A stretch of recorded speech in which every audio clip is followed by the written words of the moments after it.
Hello, welcome.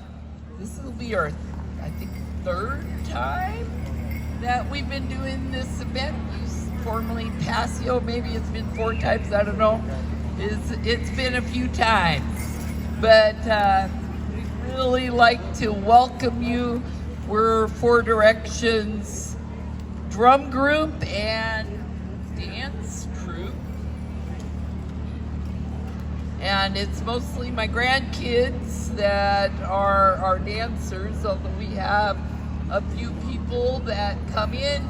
Many of them become my grandkids, and so I've got just my own blood grandkids. I've got 17 grandkids because and right now I've got 2 of my children and husbands and ex-husband and we our family has been part of the Portland community doing these type of things since the late 70s. We helped with the Delta Park Powwow. We were staff for the Delta Park Powwow in the early 80s, up the way through the 80s. And we travel all over the Northwest and up and down the West Coast and over to Montana. We just came back from our little Montana, Idaho tour. We don't get to go out as much as we used to. We used to just go out there and live all summer long, went from powwow to powwow. And we had a lot of championship dancers. Well, our grandkids are starting to place. They're starting to be able to say, I'm a championship dancer, because they've been out there and really giving it their all, and so they've been doing fabulous, even though we've hardly been able to get out because we are working now. Most of us are working, so that limits our ability to travel. But we're really happy to be able to present. And I do want to say one thing about Land Back, and I don't know if it's been said today, but I think this is super, super important when you're talking about land back in Portland, Oregon. The Portland Native community was going to get a piece of land out at Delta Park for a community center. But there was a lot of stipulations put on that land, and we had to all come together and come up with all the money. Well, the community did put together a good chunk of change. It was around $50,000, and it wasn't enough, and it didn't happen. That land did not come to the Portland Native community. So right now, we don't have a place. We used to have bow and arrow every Friday doing this during the school year. We had a place for our kids to come and practice, that the drums would set up and come and practice. We don't have that no more. We don't have a place for our community to come together and practice. And that is what this community, this Portland community, needs. Because the culture is the way the culture lives. And this is one way that we're handing down the culture. I can't tell you the benefits that my children and my grandchildren have had because they put on this regalia and they've learned the songs. My kids here, who, when there need to be a ceremony, this young man right here was out on the Standing Rock front lines, one of the head drummers out there. I've been told by so many people of how courageous he was. He got hit with them rubber bullets. He got watered down with the water canyons because they were targeting those drummers, because the power was there. And he learned it here.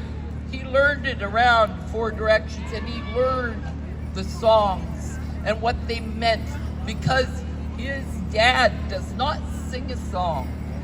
unless he knows what that song means and what it is used for. And that's been passed on to my kids. You know, so when you talk about land back in Portland, Oregon, a place to practice the culture is needed. We thought we were doing it at Portland State when us USHE members, Harold and I were a USHE member at the time, and we were part of that planning community for the Native American Student and Community Center. That was supposed to be a place that we had. We don't have that unless we have the bucks. We don't have a place to come and practice culture. So that is the number one for Portland, Oregon. So we need a place for our children to learn. And we just don't have it. We don't have a place where bow and arrow could come together. We could come together as a community. So thank you. And we're going to go ahead and get started. Sorry, little passion. Let me bring that down a little bit. And we're going to go ahead and start with a little grand entry. Hey, you guys, we don't have all our dancers. One of them is en route from Minnesota. She missed her train, so she didn't get here. And a few of them are out, but we're going to start with the grand entry.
So in this event, we actually were going to go someplace so that our weekend income, but we came here and it's because they didn't have the funding, so we're putting out a bowl. So if you have any contributions, that would be awesome. We also have half of our brochure, it's not quite done, but we have a brochure up here that I'm going to put on the edges so that if you want to book an event, You know, it has all our contact information and how to, you know, what type of services we provide, which does include drum classes and other type of cultural exchanges.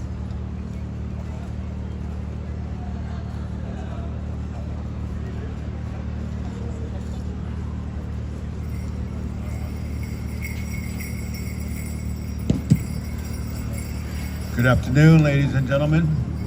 My name is Harold Paul. I'm the lead singer for Four Directions Drum. We're going to go over all of our categories here. As you can see, we have some pretty good dancers. Some of our dancers, they've been practicing since they're itty bitty, since they're little babies. So they learn as they go along, and that's one of our ways to try to get them to encourage them to learn the importance of why we do these things. When they're out there dancing, they're dancing for those people who can't dance. They're dancing for the elders. They're dancing for, you know, the people who you know, really have struggled to get through this, you know, and for people that are sick, you know, and in a sense, it's just a way of prayer. So, but they all have reasons for the different categories. We're going to explain a little bit about where they came from, some of the areas that you see them from, and then and we'll go from there. So first of all, we're going to have our boys traditional come out. Men's traditional, boy traditional. We got two boys, so one grass and one. So boys traditional, we're going to have you come out first. And this is Julius Allman. And he's been another one of the boys that's been dancing since he was really small. He's traditional, his Nez Perce, Mimi Poo. So in our way, you see how his hair is very long. We look at our hair as a very sacred way, you know. And there's a lot of our people in our tribes that grow their hair their whole lives. Some of their hair is way down there, you know, and that's basically the importance of everything, you know. And what happened within today's society is our kids get teased by the people that are in society because they call them girls, and sometimes it gets them to where they just decide to cut their hair. And it's hard for the parents to go through this, but we also let the kids know that there is an importance behind your hair. You know, it's part of our lifeline, and that's why we treat it in a good way, in a sacred way. So that's so a lot of people you know wonder about that. That's part of it. It's a big part of our culture. His dancing traditional, some of the stuff you see on his regalia represents Nez Perce people. And you'll see traditional dancers from all over the United States that have a different way of dance style, and it's according to what area they come from. Whenever we travel to different powwows, different events, what happens is we get a chance to learn about their culture. Because we're Nez Perce. You know, there's Nez Perce, Yakima, Flathead, Blackfeet, Cree, you know, Assiniboine Cree, you know, all the way into the East Coast. And, you know, a lot of people thought we were different people. We thought we were the same people because we had the basic same way of life. Our ways of life was very similar until they tried to put us into Oklahoma. And when they did put us into Oklahoma, they realized, oh, we don't speak each other's language.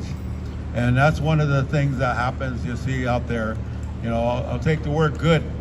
In my language, good is tots. Tots means good. So you hear tots, that means good. In the Lakota language, it's washte. In the Blackfeet language, it's sukape. You know, so in the Cree way, miwa sin. That's 4 different languages of good.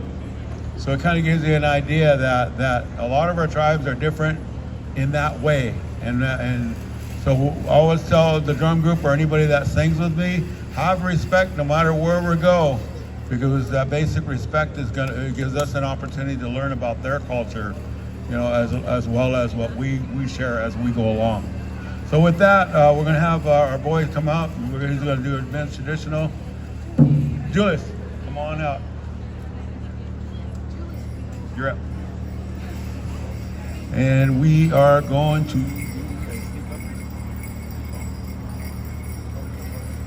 two shorts. dress. So again, this is our traditional.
So our next category we're going to have come out is our jingle dress dancer. This is Sweet Song Spotted Eagle. Come on out. Yep. She's going to be dancing another style for you, so we got to put her out there right now. So as you can see, she's got cones on her regalia. Long time ago, those cones, they represented a prayer. And in the old regalia, they say that each cone there was a prayer for each day of the year. And this dress came out from a vision. And that vision was that our people are going to heal. In Minnesota, this is where it comes from, is in Minnesota, among the Ojibwe people. And every prayer that they did was for the healing of their people, to stop drinking, stop using, start living a better way of life and getting back into their culture. So this dress was one of the things that were made for our young ones to grow up with and learn a little bit more about the culture of the area. And during that time when they made that dress, a lot of the tribe healed for a little while. For a good couple of years, they were doing really good. And so ever since, it's been recognized as a healing dress. And every time they go out there, you'll hear a couple songs out there that are a little bit different than the regular straight ones. Nowadays, you hear straight songs a lot, but you hear those double beats, and those double beats are kind of prayer songs. Originally, they had 365 jingle dresses, the cones, but the old cones that used to be around back when I was a kid were the little small ones. They're about that big, and they didn't put out a lot of sound, but they had it all down the dress. And these ones, you can't really get 360 some on there. I mean, it'd be pretty heavy if you did, but they were the old Copenhagen lids. Nowadays they got the different kind of lids, but they still represent the same thing. They're basically a prayer dress. And her again, Sweet Song Spotted Eagle. She is Blackfeet from Montana, but she lives here in Portland.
So our next dancer out here is going to be Marcus Sioma,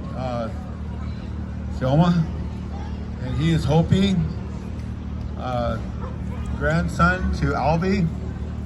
So he's going to be dancing grass dance. The grass dance style is originally a plain style dance. You'll see the fringes that are on his regalia. That represents the grass.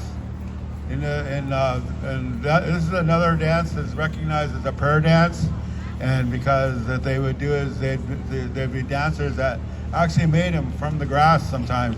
Grass over in the plains area, they're pretty long, and they'd make these for just temporary use. And what they would do is these dancers would come out and they would flatten the ground out for ceremonies that were happening. There was actually ceremonial songs that went with this style of dance. And so one grass dancer would be there out on the floor, and they would just do right there in about a 9-foot area, tamping down that grass. And you'll see a whole bunch of dancers all around the area tapping down that grass to get ready for different ceremonies that were happening. This is a dance style, another one that came from a dream, and from a vision of a young boy. He couldn't get around very good. He was kind of like half paralyzed on one side. But he showed the elders this dance style that he had a dream about. And the elders seen that while he was tamping down the grass, that some of the bloodshed that from the war was, even though they were being pushed down, they just seemed like they would disappear as they was pushing it down. So they incorporated that into their people. This is a very old style dance. So we're probably going to do two verses of each, one straight and one double beat. So come on out.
that was my son out there helping him out.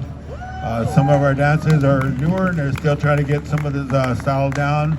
So again, I'd like to thank my son Steven for coming out and helping out with some of the double beat. So our next category we're going to have is our Fast and Fancy Aurora Spotted Eagle. This style of dance is a newer style of dance, coming out probably around the 50s, I'd say. A lot of the elders saying that a lot of our kids are in the old way of dance, any war dance out there, the women always was on the outside and they'd be in stationary form of supporting the men folks out there on the floor. Because a lot of our men folks were warriors. There are people that did all the hunting, the gathering, and keeping everything safe. But later in years, they come to where they wanted to see our kids get out there. So you see her regalia, you see how flamboyant the shawl is. So the shawl represents like a butterfly. In our area, in the Nez Perce area, we're recognized as the land of the butterflies. And that's how we look at the Fast and Fancies. A lot of our Fast and Fancy dancers that come out, they're young ones. They're really young, they're little kids. And they're getting ready to come into their own. And so that's why they recognize it as a butterfly dance, because they're going through a lot of changes during this time. Nowadays, you see this all the way into elders that will dance this style, but a long time ago, it was our kids that danced, and we did this for encouragement of our kids, so they get a chance to show their flamboyancy of dancing. The other reason why you see Fast and Fancy dancers out here is the men Fast and Fancies from Oklahoma, which we don't have none of those right now. They were very fast dancers, and some of the girls really wanted to show, hey, we can do the same thing. And so that was another reason why they incorporated the Fast and Fancy into this. But that, again, this is recognized as a butterfly dance, time of change.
Okay, we're gonna.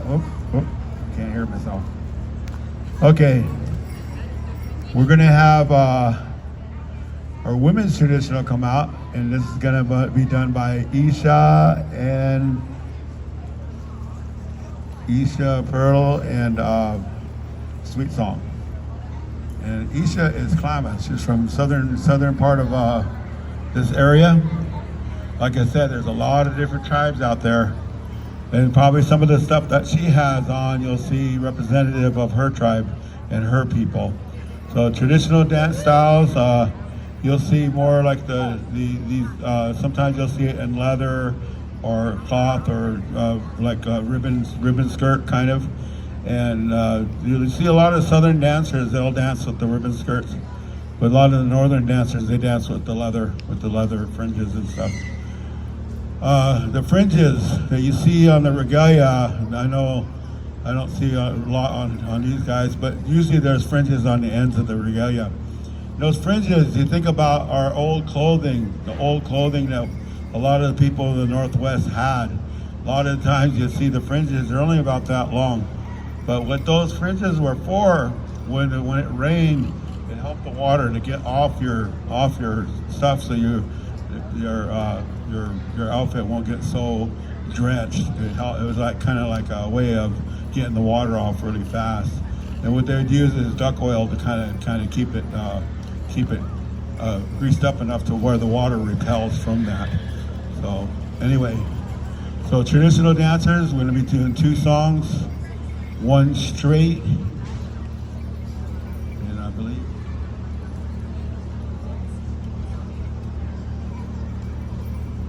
one straight, one double beat. Okay.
Okay. So that's pretty much all of our dancers are. We're going to do one more song. This is a round dance, and so we'd like for everybody, all of our dancers to come on out, make a circle out here, and we'd also like for some participation from all you people, anybody who wants to come out and round dance.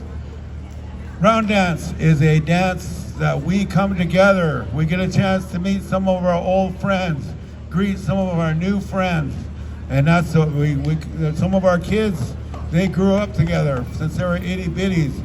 We go to Montana, they've seen them every single year, just like clockwork. So for them, that's their adopted brothers and sisters.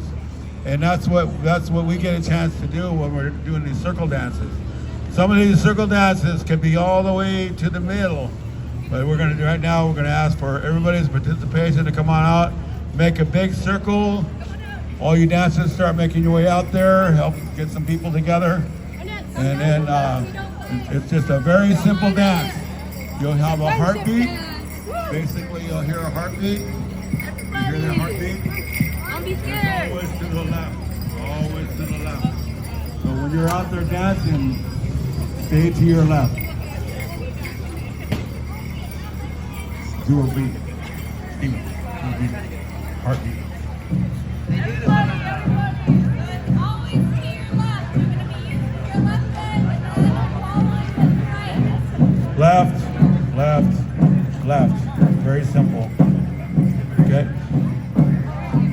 Okay. And then you're going to turn around and you're still going to your left and shake hands as we go around.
So let's give yourselves a nice round of applause. Good job, guys.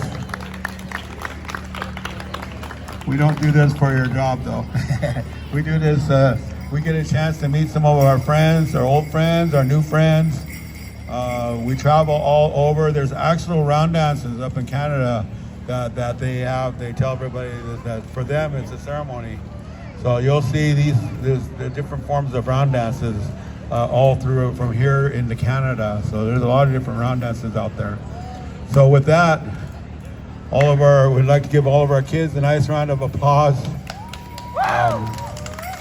This is a part of our basic community. We try to do outreaches, so anybody who wants to learn about drumming and singing, that's one of the things that I do. So if you hear some of the songs that I sing, you'll hear the breathing. We breathe when we're singing our songs. So we sing, our voices stay in between the beats, and the dancers dance on the beat, and it's our feelings and energy that moves the dancers on the floor. In the old days, the drum would always be in the center of the floor because it was our voices that helped the dancers to dance around. We didn't have this right here. We didn't have the PA system. We only had our voices. So sometimes you'd have 10, 15 of us dancing. So what we sing right into the vibration or the remination of that drum, and that's what helps it goes out to the people. And that's because we don't sing for the physical being of the people. We sing for the spirit of the people. That's why we always have to have good feelings around the drum. That's why we ought to keep the drinking and the using right away from the drum, because that's the part that helps the energy and feelings of everybody on the floor. And we only got 3 to 5 minutes to give them that feeling, because drumming derives from ceremony, and ceremony is prayer. And so in a sense, that's what we do. We pray for the people. Anytime we go to powwows, we go to events, you'll see us smudge down. We don't smudge down for show. We smudge down because we're praying that we can make it to wherever we're going safe. So with that, I'm going to wish everybody safe trip home. And I do have some flyers on things that I do, so we'll probably be passing those around before we leave. So yeah, and you guys take care, and thank you. Thank you for Directions and Harold Paul. Let's give the For Directions Harold Paul another round of applause. So if you want to show your appreciation for them singing their songs and for sharing with us a very important part of our local culture, I have my friend here with the basket. Lift up the basket. Give her a little wave. She's gonna do a walk around, and Harold was so generous in their drum group to come on out and join us today at a next to nothing discounted rate. So we want to make sure that they have enough gas going home, they have a good meal tonight and everything. So if you have a few dollars you want to drop in, you want to show your appreciation, drop a 20, 100, or 50, you're more than welcome. Just to show your appreciation, she's gonna be walking around. Make sure you give into that basket, because if you were to go to a rock show, if you were gonna go to a concert, that costs money, because they pay the performers, they pay for everything. We want to make sure we send this group off in a good way, show that we appreciate all the wonderful work that they did. As well as want to make sure that we appreciate our dancers. If you took photos of the dancers, that's fine, but want to make sure that they do it in a good way, where go up and shake their hand, tell them thank you for dancing their prayers, for sharing us that good tradition and that part of their culture with us today. So make sure we do all that in good faith. As we get ready for our next performance, if you're just joining us, welcome to the Land Back Festival, and we are so excited to have you here. If you're just walking by and you're like, what's going on? If you saw the flyers and was like, I'm going to make my way downtown, everyone is welcome here today. There is so much going on. There's all the way back on top of the hill. They have some stick games where you can ask some questions. You might, if you're feeling lucky, you might be able to participate in there. So check out the stick game. I believe at 5 o'clock they're gonna be doing another round, so make sure to check that out. They have vendors, all sorts of goodies, arts and craft, prints, jewelry, mugs, and everything your heart can desire. We also, if you haven't noticed, there is a wonderful teepee set up right here in the middle of our festival. That teepee is for educational purposes, so you're welcome to go check it out, have your photo taken by it, ask some questions. What's it made out of? Which tribes use this? What type of ceremonies do they still participate in this kind of structure? Lots of good questions to ask. It is there for you, as well as Albie has some educational knowledge with plants and medicines, and there's a lot more interaction elements you can participate in as well. But the most exciting is we have some wonderful Native organizations, Native serving organizations that are here with us today. You can see the NAR Northwest Tent, the Native Health Board, the Future Generations Collaborative, the Native Art and Culture Foundation, and much more Native organizations. Make sure you stop by, ask about their programs. What is it that they're doing? How is it that you can plug in and participate?